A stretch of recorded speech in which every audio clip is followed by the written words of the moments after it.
Right. All right. This is Omar Allen with Raquel Rob Brown. The name of this video series is Everyday Extraordinary, where we talk about people, everyday people who are making the move to pursuing their dreams.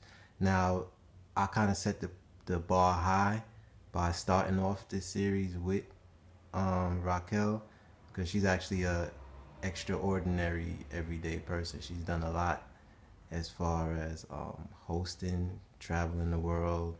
She's got a lot of experience, and today I'm gonna talk about her book that she just published, The Alpha Woman's Bible. And we're here at her house in her element. And tell us a little about the book. Okay. Well, first, welcome to my home and my humble abode. I am just getting over a little cold, so the raspy. I actually like the raspy. I like the raspy I too. actually You like the you raspy. got a regular raspy I too, do, I do, I but do. this got like a little I sleep on undertone my to it. couch a lot. Not a lot of people know that. So Yeah. this is where we are, and I'm comfortable. So welcome. Oh, The cool. book, the book birthed me, as opposed to me. You know, Okay. it was a collection. It is a collection of conversations and personal experiences over my years. The conversations came about over maybe a summer span, so maybe a 3 or 4 month span, Okay. into fall, with different people coming to my home asking me questions like I was Yoda. Right. And me finding myself quoting things that I'd heard as a child from my parents, because it was so befitting to some of the subject matter, some of the trials and tribulations they were experiencing at a time, and me remembering, feeling very similar, given the situations we were talking about. And so I would just offer what was offered to me. And so the book is anecdotes and poetry and stories and life experiences of mine, as an alpha woman.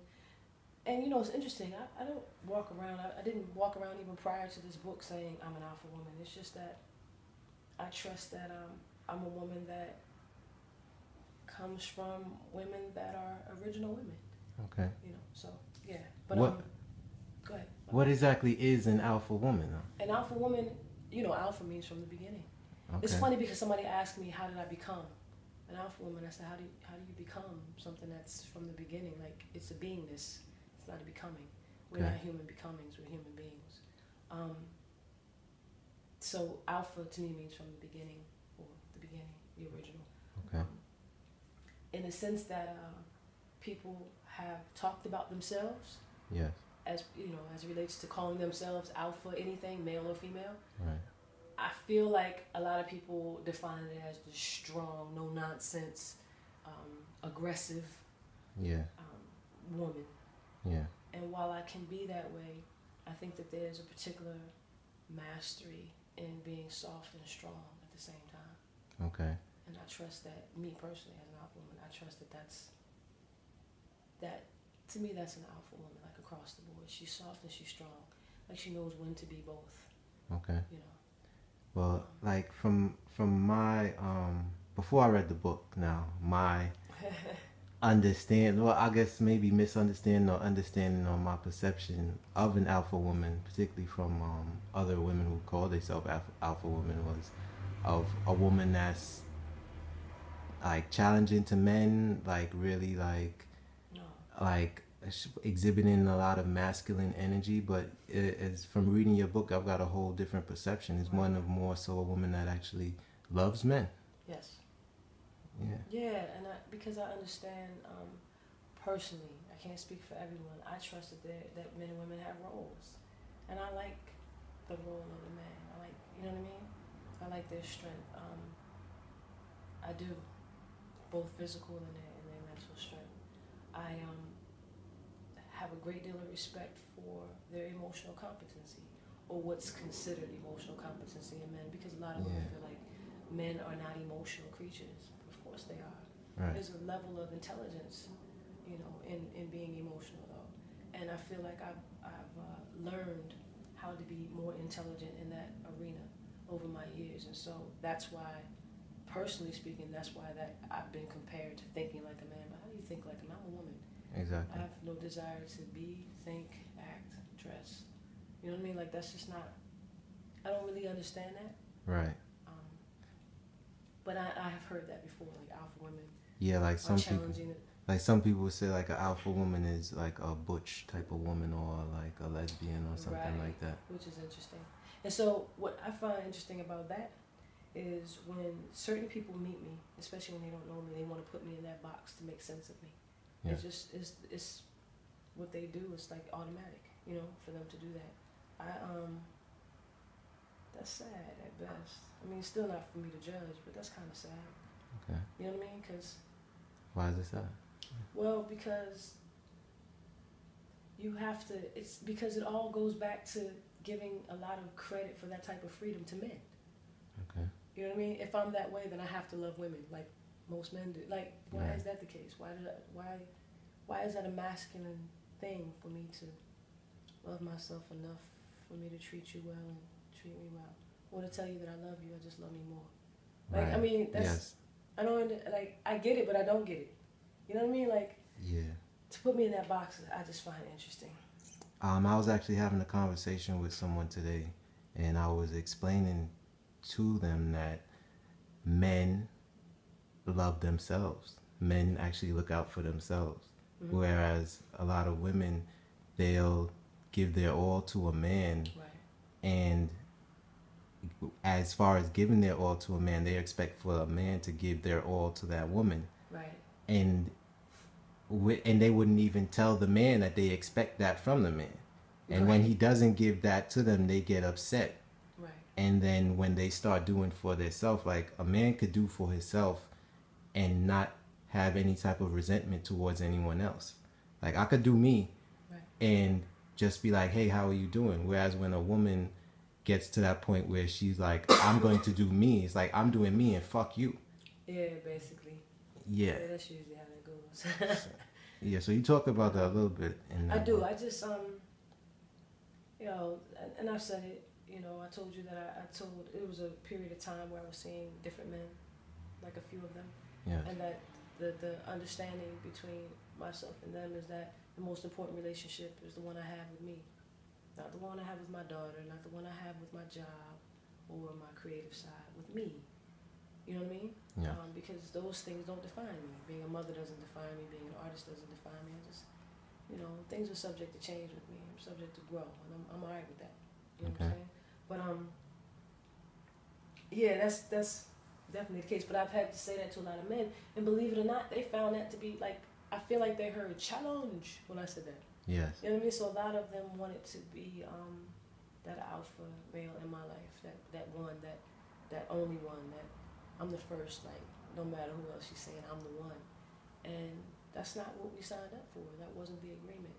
You know, I listen well. You know, and I tell women all the time, do well to listen. You know what I mean? That's not what he said. I've had women, I was speaking to a friend of mine, for example, and she said, well, I don't understand why he treated me that way when he asked me to come here. So she gave me all the details, and I said, listen to what you're saying to me.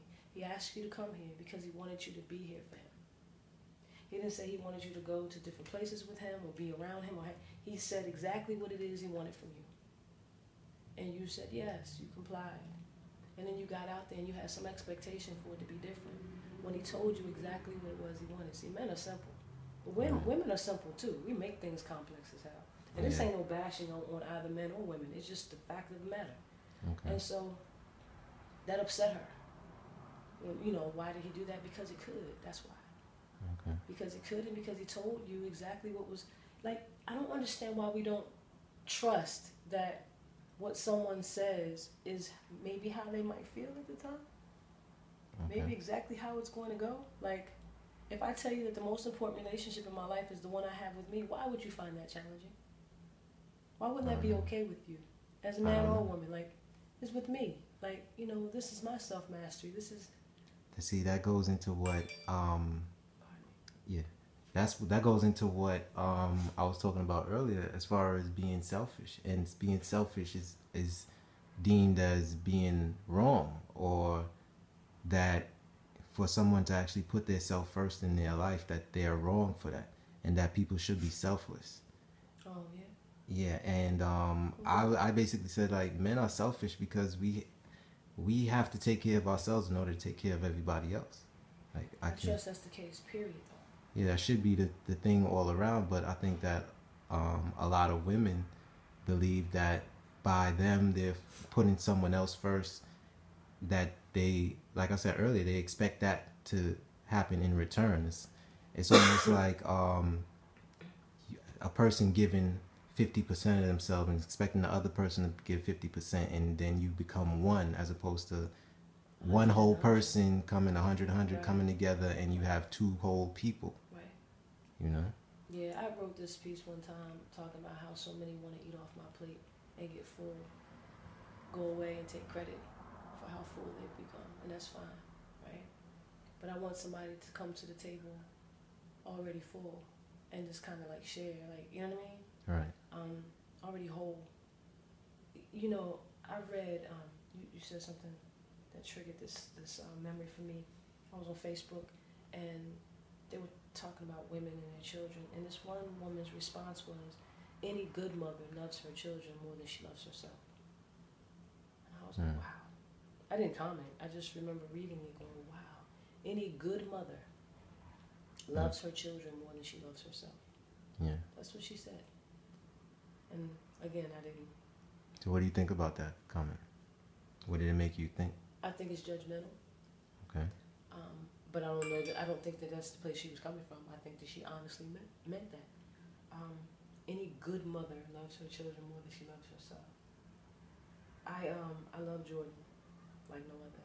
All right. She is the only person I've consistently been in love with her entire life. Right. But I didn't breath her to death. I didn't lecture her on things. You know, I told her stuff. She was out of pocket, and you know what I mean, about school stuff, about people's behavior. We kick it. You talk about it a lot in the book. Yeah, but I showed her. I walked my talk. You understand what I'm saying? And I walked my talk because of the love I have for myself. I wanted her to see that and witness it, so that she had a love of self. You know, that she knew what that looked like on some level. You know, pouring into her is effortless for me. But to say that I love her more than I love myself just is ridiculous. Right. It just is. Like, how could you actually give to her if you're not giving to yourself, if you're depleted? And you know what? And even with that, not even more than that, but even with that, I don't trust that I would be any good to her in situations that pain her. Her life situations that would come up in dealing with other people, whether it be friends of hers, you know, severing ties like that, whether it be different little boys, different young men, you know what I mean? Like, how am I of any, what example am I, to I don't know, I just felt like I had to walk my talk, and I had to work on liking myself. I don't always like all the things I, you know, might do or say. I might go back and review it in my head, like, I could have come a little different there. But it's also the very thing I'll say in a partnership with somebody. Like, yo, you're not going to always like me. You're not going to always like the things I do. And some days we're going to be like, yo, this love is not enough. You know what I'm saying? Mm-hmm. But I'll be fair, and I'll always be available to talk. And that's how I was with Jordan. Like, yo, I love you to no end. I just love myself more. Be clear. Okay. So I'm not going to allow for your actions and even your words to damage me or my esteem. You don't get to do that. That's not the power I'm giving you. So could alpha also mean for putting yourself first? Like, an alpha woman is a woman that puts herself first? It could mean that.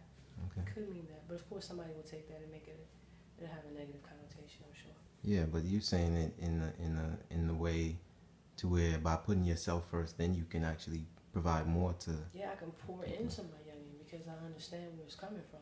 Right. It's not a need for her to kind of save me from me. Right. You know, which is what a lot of parents do. Right. We pour into our children that way. We didn't get to do certain things, so we want them to do it. We Right. live through them. Not my bag. Not my bag. There's so much for me to do at this stage and age. There's so much more for me to accomplish. There's so many more things that I'd like to see myself accomplish. So many different parts of the world I've got to see. Like, you know, there was a point when Jordan was finished school, I say, look, if you're game,